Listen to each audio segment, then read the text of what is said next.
बेसहारा एक ऐसी कहानी है जिसे हर लड़की कहीं ना कहीं अपनी जिंदगी से जोड़ ही लेगी। ऐसा विश्वास है। ये एक ऐसी लड़की की कहानी है जिसे जीवन में कोई सुख नहीं मिल पाया। करुणा इस कहानी की नायिका है, जिसका जीवन गरीबों में बीता। गरीब होते हुए भी उसके जीवन में एक ऐसी खुशी थी जिसे उसने अपने जीवन का अहम हिस्सा मान लिया रखा था। और ऐसा हो भी क्यों ना, वह थी उसकी सहेली शोभा। शोभा एक अमीर घर की लड़की थी, लेकिन उनकी दोस्ती में से कोई फर्क नहीं पड़ा। दोनों के दिन इस तरह मिले हुए थे कि गांव में करुणा शोभा को याद करती तो शहर में शोभा बेचैन हो जाती और अपना सारा काम छोड़कर गांव की ओर चल देती थी। गांव आकर देखती कि शोभा पर दुखों का पहाड़ टूट पड़ा है। उसका एकमात्र सहारा उसकी मां मर चुकी है। जहां एक और उसके रिश्तेदार उसकी प्रॉपर्टी हड़पना चाहते थे, वहीं करुणा ना चाहते हुए भी शादी के बंधन में बंध जाती। शोभा का अस्पताल, जिसे अब करुणा संभाल रही थी, कुछ दिन अभी सुख और चैन से बीतने शुरू हो गए थे। वह शोभा के साथ उसके घर में रह रही थी। तभी करुणा के साथ इस बार कुछ ऐसा हुआ कि उसे अब शोभा का साथ भी छोड़ना पड़ा। इससे पहले शोभा कुछ समझ पाती, करुणा उसका अस्पताल और छोड़कर चली जाती है, फिर से एक नए सहारे की तलाश में। क्या इस बार करुणा को शोभा जैसा कोई मिला जो उसे खुशी दे सके, या एक नए दुख उसके रास्ते में पलके बिछाए बैठा हुआ था? करुणा क्या कर रही है? माँ की आवाज सुनकर करुणा एकदम चौंक गई। करुणा जल्दी से घर के अंदर आई और बोली, माँ कुछ नहीं, बस खेल रही थी। क्या हुआ? करुणा की माँ खाना बना रही थी। मैं तो तुझे खाने के लिए बुला रही थी। करुणा खाना खाकर अपनी माँ से बोली, माँ मैं शोभा के घर खेलने जा रही हूँ। रामवती जी कहती हैं, अरे रुक, क्यों जाती है उनके घर? वे बड़े लोग हैं, कहीं बुरा ना मान जाए। इस बात को सुनकर करुणा बहुत जोर से हंसी। माँ तुम कैसी बात करती हो?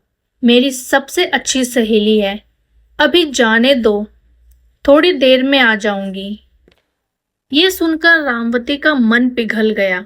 जा, चली जा, लेकिन अपने बापू के आने से पहले आ जाना। करुणा और शोभा दोनों पक्की सहेली थी, लेकिन दोनों की किस्मत अलग अलग थी। एक तरफ करुणा बहुत गरीब घर से थी, तो शोभा गांव के जमींदार की बेटी थी, जिसके घर में पैसों की कोई कमी नहीं थी। दोनों सहेली एक ही स्कूल में पढ़ती थी। एक दिन शोभा स्कूल आई और करुणा से बोली, करुणा मेरे माता पिता मुझे शहर भेज रहे हैं पढ़ने के लिए, तू मुझे भूल तो नहीं जाएगी? ये सुनकर करुणा बहुत उदास होने लगी। शोभा मत जाना, कोई बहाना बना दे। शोभा की आंखों से आंसू झलक रहे थे। काश ये मेरे वश में होता, लेकिन वादा कर तू मुझे भूलेगी नहीं, और जब भी मैं छुट्टियों में गांव आऊंगी तू मुझसे मिलने जरूर आएगी। शोभा को उसके माता पिता शहर पढ़ने के लिए भेज देते हैं। करुणा वहीं गांव के स्कूल में पढ़ती रहती है। धीरे धीरे दोनों बड़ी होने लगती हैं। करुणा की पढ़ाई गांव से होने के कारण ज्यादा नहीं पढ़ पाती। इधर शोभा डॉक्टर बन जाती है। एक दिन शोभा अपनी माँ से मिलने गांव आती है।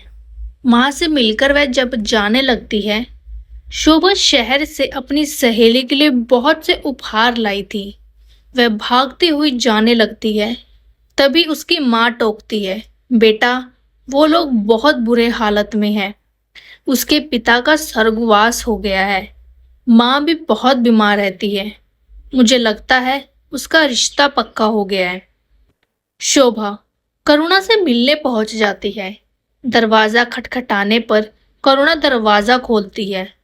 शोभा उसे देखकर गहरी सोच में पड़ जाती है।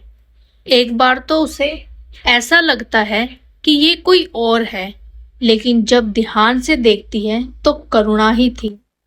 गालों में गहरे गड्ढे पड़ गए थे। रंग भी सांवला सा हो गया था।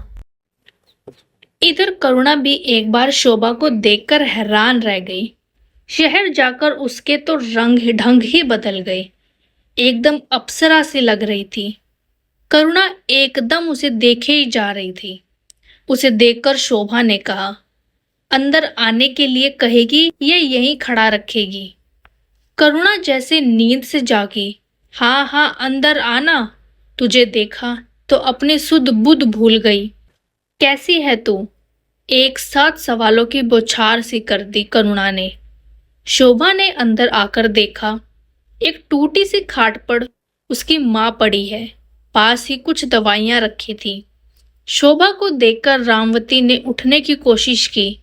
तभी शोभा ने टोका, अरे चाची, क्यों परेशान हो रही हो? लेटी रहो। मैं शोभा हूँ, करुणा से मिलने आई थी। आपकी तबीयत कैसी है? क्या हुआ आपको? तभी करुणा पानी लेकर आई। कुछ नहीं, बस कमजोरी है। थोड़ा खाएगी पिएगी तो ठीक हो जाएगी। तू सुना, कब आई? शोभा बोली, आज ही आई हूँ और कल ही वापस जाना है।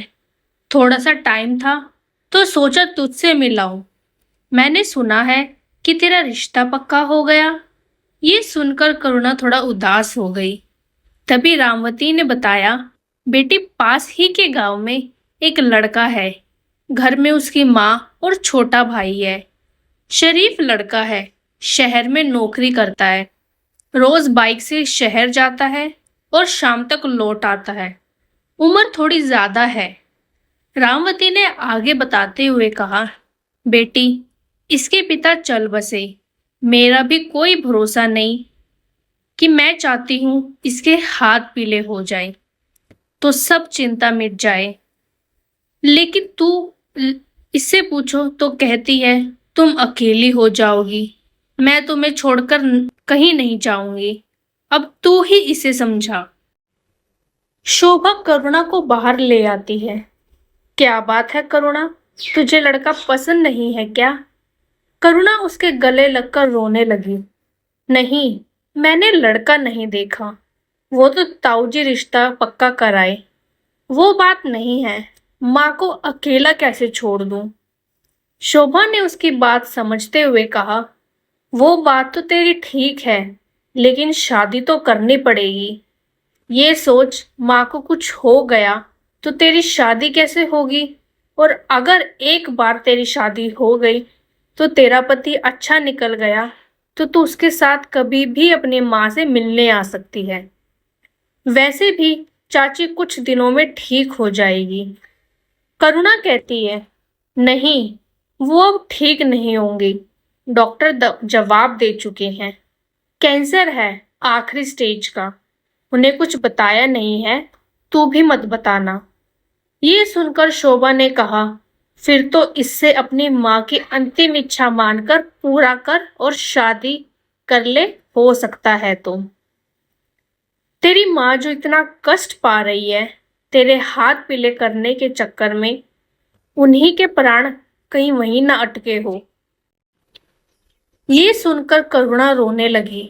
शोभा ने उसे गले लगा लिया। उसके बाद बात बदलते हुए उसने कहा, देख, मैं तेरे लिए शहर से क्या लाई हूं। ये कहकर उसने एक सुंदर सी साड़ी करुणा को दे दी। करुणा ने साड़ी देखी और बोली, इसकी क्या जरूरत थी? शोभा ने उसका हाथ अपने हाथ में लेते हुए कहा, करुणा, एक बात याद रखना, हमेशा मैं कहीं भी रहूं, गांव में, शहर में, शादी के बाद अपने ससुराल में, तेरी मेरी दोस्ती नहीं टूटनी चाहिए। जरा से भी परेशानी मत उठाना। जीवन के किसी भी मोड़ पर खुद को अकेला पाए तो सीधा मेरे पास चली आना। तेरी ये सहेली हमेशा तेरे साथ खड़ी है। करुणा कुछ बोल ना सकी। उसकी आंखों से टप टप आंसू बह रहे थे। माहौल का हल्का करने के लिए शोभा ने कहा, अब चाय भी पिलाएगी या यूं ही टकरा देगी? चाय पिला दे भाई, अगली बार आई तो पता लगे मेरी सहेली अपने ससुराल पहुंच गई। वैसे हम भी कुछ कम नहीं है। वहीं जाकर तुझे पकड़ लेंगे। करुणा हंसते हुए चाय बनाने को चलती। तो दोस्तों, आज का हमारा एपिसोड नंबर 1 बेसहारा का यहीं ख़त्म होता है। इससे आगे वाली कहानी हम आपको एपिसोड नंबर 2 में बताएंगे। उम्मीद करती हूँ आपको ये छोटी सी कहानी ज़रूर पसंद आएगी और प्लीज़ अपना कमेंट, शेयर और सब्सक्राइब करना मत भूलिएगा। बहुत बहुत शुक्रिया छोटी सी कहानी को पढ़ने के लिए।